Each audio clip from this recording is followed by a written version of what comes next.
કડી વિધાનસભાની ચૂંટણી આ ચૂંટણી હંમેશાથી એક રસપ્રદ જંગ રહી છે અને આ વખતે પણ એવો જ રસપ્રદ જંગ જોવા મળવાનો છે એ નિશ્ચિત છે। અહીંયા આગળ ભાજપ કોંગ્રેસ આમ આદમી પાર્ટી, આમ તો ભાજપ કોંગ્રેસ કહી રહ્યા છે કે ત્રીજા પક્ષનું કોઈ મહત્વ નથી, પણ જે અત્યારે માહોલ દેખાઈ રહ્યો છે ત્રિપાંખીયો જંગ અને આ બધા વચ્ચે ભારતીય જનતા પાર્ટીના રાજેન્દ્ર ચાવડાએ જ્યારે આજે ઉમેદવારી પત્ર ભર્યું છે તો પહેલા ભવ્ય રોડ શો કરવામાં આવ્યો અને એ રોડ શો પછી નામાંકન ભરવામાં આવ્યું। આ રોડ શોમાં પૂર્વ મુખ્યમંત્રી નીતિન પટેલ, આરોગ્ય મંત્રી ઋષિકેશ પટેલ, મંત્રી જગદીશ વિશ્વકર્મા પણ હાજર રહ્યા હતા અને સાથે જ વિશ્વાસ વ્યક્ત કર્યો છે કે કડી એ ભારતીય જનતા પાર્ટીનો ગઢ હતો અને ગઢ રહેશે।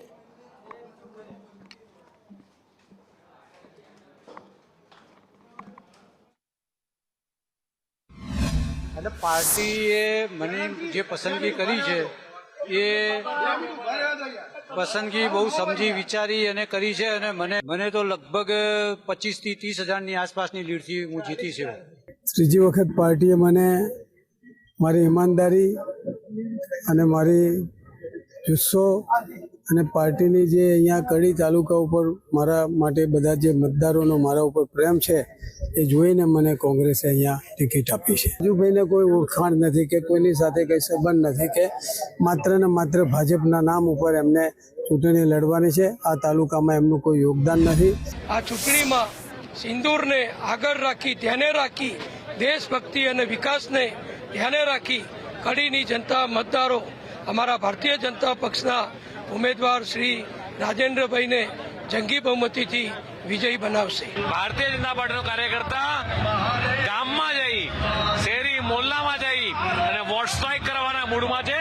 દરેક જગ્યાએથી વોટ કબજે કઈ થાય, વિકાસને વોટ મળે એ રાજનીતિને અમે આગળ વધવાના છીએ। એર સ્ટ્રાઇક, સર્જિકલ સ્ટ્રાઇક અને આ વખતે તો હાજા ગગડી જાય એવું સિંદૂર, ઓપરેશન સિંદૂર કરી અને આપણે હવે કડીએ શું કરવાનું છે? વોટ સ્ટ્રાઇક કરવાનું છે। વોટ સ્ટ્રાઇક કડી વિધાનસભાની બેઠક એ ખૂબ મોટી બહુમતીથી જીતવાના છે। ફોર્મ ભરવાનું છે। માહોલ થોડો સુસ્ત હોય છે કારણ કે કોઈ એક જ વિસ્તારની ચૂંટણી હોય છે। ધીરે ધીરે ચૂંટણીના દિવસો નજીક આવશે, માહોલ જામશે, પરંતુ ભારતીય જનતા પાર્ટીનો કાર્યકર્તા ચૂંટણીલક્ષી કામ કરતો નથી। મેં અગાઉ કહ્યું હંમેશા પ્રજા વચ્ચે હોય છે। ભારતીય જનતા પાર્ટીએ રાજેન્દ્ર ચાવડાના નામ પર મહોર મારી આજે વાજતે ગાજતે એમણે નામાંકન પત્ર પણ ભર્યું છે અને સાથે સાથે જ ભારતીય જનતા પાર્ટીના દિગ્ગજો જ્યાં જીતનો વિશ્વાસ વ્યક્ત કરી રહ્યા છે ત્યારે રાજેન્દ્ર ચાવડા સ્વર્ગસ્થ કરશન સોલંકીના આશીર્વાદ દેવા માટે પહોંચ્યા હતા। એમના અવસાન બાદ આ બેઠક ખાલી પડી હતી અને એમના પરિવાર સાથે એમણે વાતચીત કરી અને કરશન સોલંકીના એમણે ફોટા આગળ નમન કર્યું, એમના આશીર્વાદ લીધા અને એ પછી નામાંકન પત્ર ભરવા માટે ભવ્ય રોડ શો સાથે તેઓ નીકળ્યા હતા।